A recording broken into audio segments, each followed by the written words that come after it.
Halo, halo, para pemirsa, terutama para peserta PPG Prajabatan. Apa kabar kalian? Lama saya tidak mengunjungi kalian karena saya baru saja pergi ke Tanah Suci untuk melakukan umroh. Nah, saya masih punya hutang moral dengan kalian, yaitu mengenai pertanyaan yang ada di komen di salah satu konten suyanto.id. Pertanyaannya simple, tapi itu perlu pemikiran yang mendasar, yaitu Prof izin bertanya, apakah kami yang sementara ikut PPG Prajabatan bisa mengikuti seleksi CPNS bulan Februari 2023 ini? Nah, ini akan berusaha saya jawab, saudara-saudara. Tapi sebelum saya jawab, perlu saudara ketahui bahwa jika video ini sampai ke gadget kalian, ke laptop kalian, ini adalah karena sentuhan tangan kreatif editor channel suyanto.id, Mas Heri Teguh Wiono. Beliau adalah guru SMP Negeri 2 Karanganyar, Kabupaten Ngawi, Jawa Timur. Nah, tentu saja saya tetap menghimbau saudara supaya klik subscribe agar channel ini bisa kita jadikan untuk berbagi pengetahuan dan belajar sepanjang hayat. Mohon maaf. Dan tentu saja juga diharapkan akan menjadi channel untuk menyuarakan aspirasi kalian agar didengar oleh pengambil kebijakan di Direktorat Jenderal GTK, Kementerian Pendidikan Kebudayaan dan Ristek. Insya Allah kalau banyak yang berkomentar dan itu merupakan inspirasi, mereka akan mendengarkan. Karena kebijakan itu memang juga harus memperhatikan apa sebetulnya yang diinginkan oleh grassroots sepanjang itu bisa diakomodasikan. Nah, saudara, pertanyaan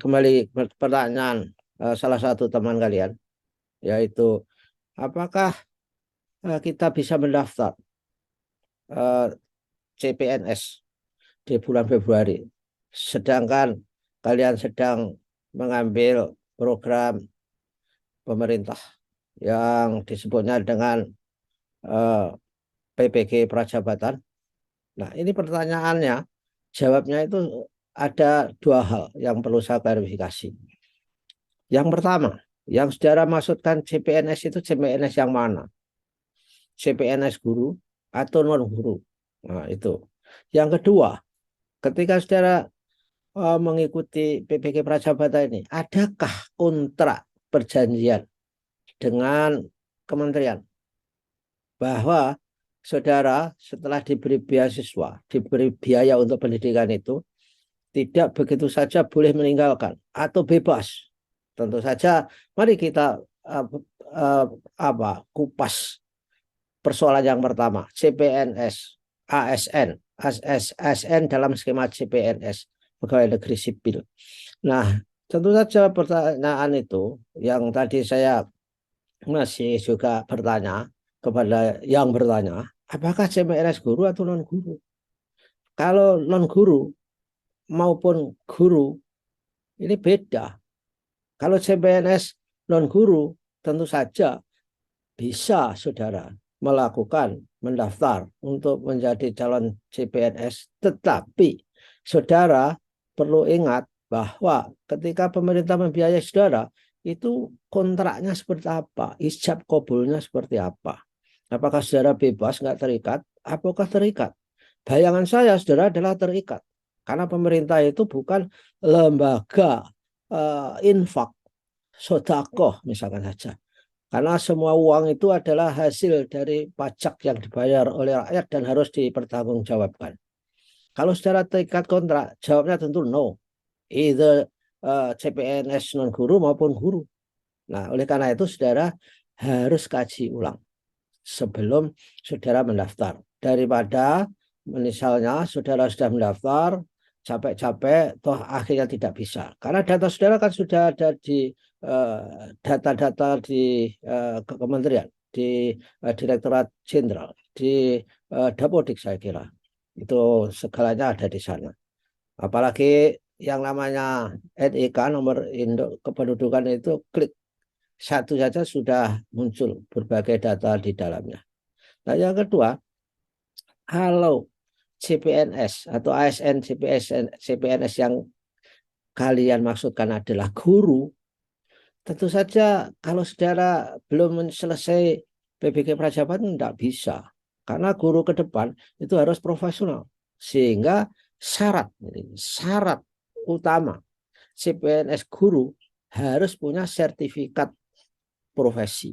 Sertifikat profesi pendidik yang itu hanya dapat diperoleh ketika saudara mengikuti PBG Prajabatan ini atau PBG dalam jabatan. Tapi kalau PBG dalam jabatan kan nggak akan bertanya mereka mungkin apakah akan mau daftar CPNS atau tidak.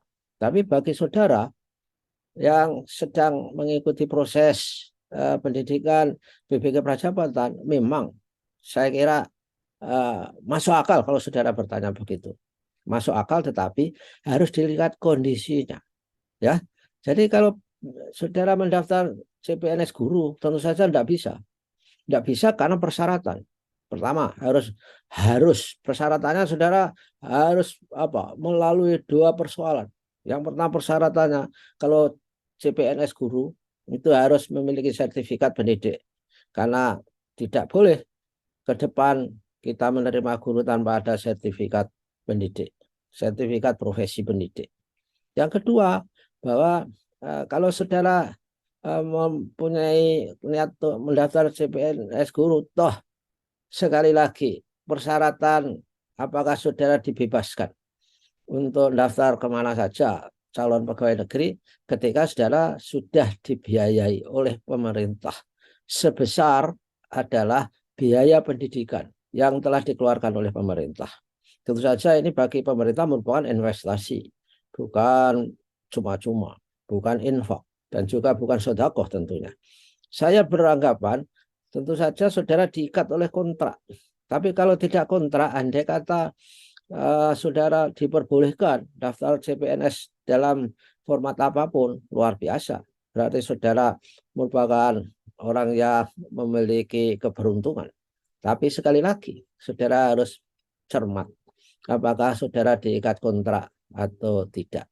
Oleh karena itu saran saya adalah saudara tetap stay, tetap melakukan tugas-tugas dalam pendidikan PBG Prajabatan ini. Ketika saudara sudah lulus, tentu saja saudara bisa melamar sebagai calon pegawai negeri sipil guru. Atau bahkan mudah-mudahan ada skema bahwa saudara yang seperti saudara dambakan ketika lulus PBG Prajabatan, kalian semua akan diangkat menjadi calon pegawai negeri sipil. Walaupun sampai sekarang saya kira tidak ada jaminan atau ketentuan yang mengatakan seperti itu. Syukur kalau memang sudah ada, saya ikut berbahagia. Karena saudara memang itulah cita-citanya. Yang saudara khawatirkan kan selalu saja setelah menempuh penugasan 2 tahun, apa status kita? Jangan-jangan hanya honorer. Tapi tidak. Kalau honorer jelas bukan. Karena honorer sudah tidak ada, tidak eksis lagi di dalam skema pemerintah untuk pengadaan guru di masa-masa yang akan datang. Begitulah saudara ya. Dan tentu saja saya mendoakan semua peserta PBG Prajabatan di akhir pendidikan, ketika saudara sudah memiliki sertifikat pendidik, saudara akan memiliki karir yang gemilang. Tentu saja karir yang gemilang, tentu saudara akan direkrut sebagai guru yang profesional dengan berbagai ikutannya, yaitu tunjangan profesi. Dan fokuslah kepada pendidikan untuk sementara ini. Dan saya tahu itu harus berjuang. Dan tidak ada suatu prestasi yang tanpa perjuangan. Terima kasih atas perhatian saudara. Jangan lupa sekali lagi klik subscribe supaya channel ini bisa menjadi penyambung lidah yang kuat antara saudara dengan pengambil kebijakan. Sampai jumpa.